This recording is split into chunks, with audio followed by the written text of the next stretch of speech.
Hello everyone. In this video we're going to talk about the differences between exact flats, pre-flatteners, and the exact flat optimizer. To begin, we'll flatten this mesh and then we can start having a look at the differences. So the exact flat pre-flatteners are the first stage of exact flat flattening.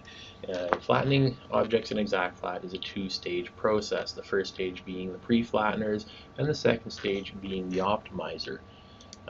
Both of them produce flat patterns, however the way in which they produce flat patterns are very different, and in fact you need to use both pre-flatteners and the optimizer to produce a production quality flat pattern. The pre-flatteners, the biggest characteristics of the pre-flatteners are they are extremely fast. So for instance, I can use the fracture pre-flattener to very quickly produce a flat pattern. However, another key characteristic is the flat patterns they produce are not production ready, that being they still have strain in them. In the case of this helmet, even though the 3D model is symmetrical, the patterns produced by the fracture algorithm are not symmetrical. By contrast, the optimizer is not fast at all, but it considers the whole model in relation to pattern in relation to the model, and it's going to reduce the average energy density of the pattern to produce a production ready final flat pattern. It also does this using the mechanical properties of the selected material, whereas the pre-flatteners do not use material properties.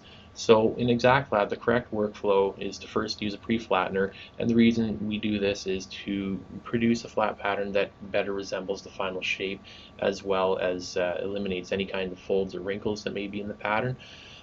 So once you have a decent starting position with no folds or wrinkles, you then use the optimizer to optimize the pattern and to reduce the energy density across the surface of the pattern, and the optimizer will restore any kind of symmetrical shape that the model may have had, and it's going to produce a production ready model.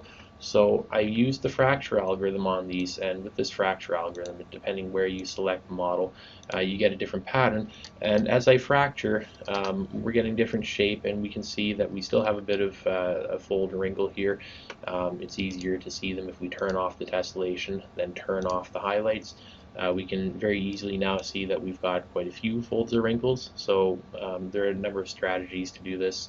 For this video, I'm just going to use a different pre-flattener. I will use pelt, and when I select the mesh, in this case pelt is not fixing it, so I will try the automated flip triangle removal, and it has removed all the folds or wrinkles.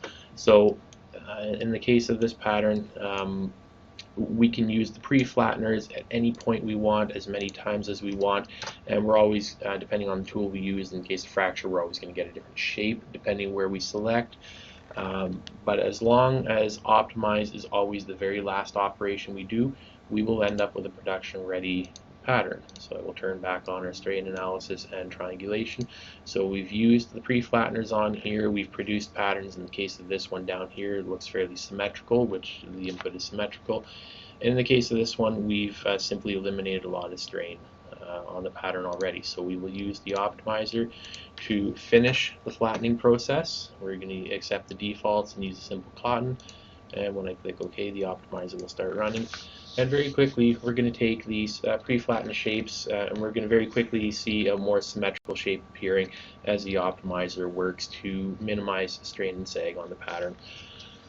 So the symmetrical nature of the shape may not be fully restored, and that has to do simply with the triangulation of the mesh. So for this piece here, we can see that we've got local zoning of the triangles up here, which may indicate some kind of defect with the original 3D model.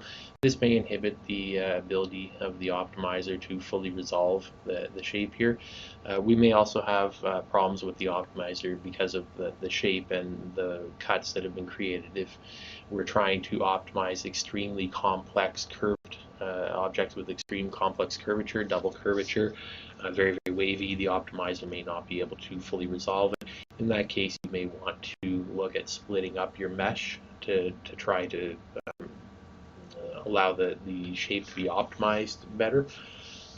But the key points to take away from this video are that the pre-flatteners are the first stage flattener. They are always the first ones you are going to use, and they are designed to very quickly give you a flat pattern that is not optimized.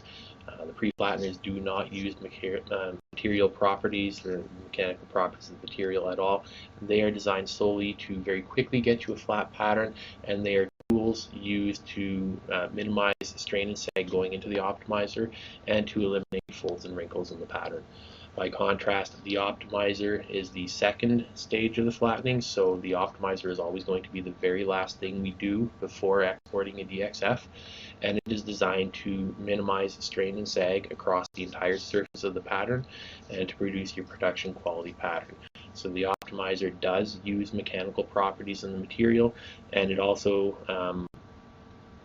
restores the symmetrical shape of the pattern. So I'll go ahead, I'll skip this piece here, and we'll start optimizing this one down here.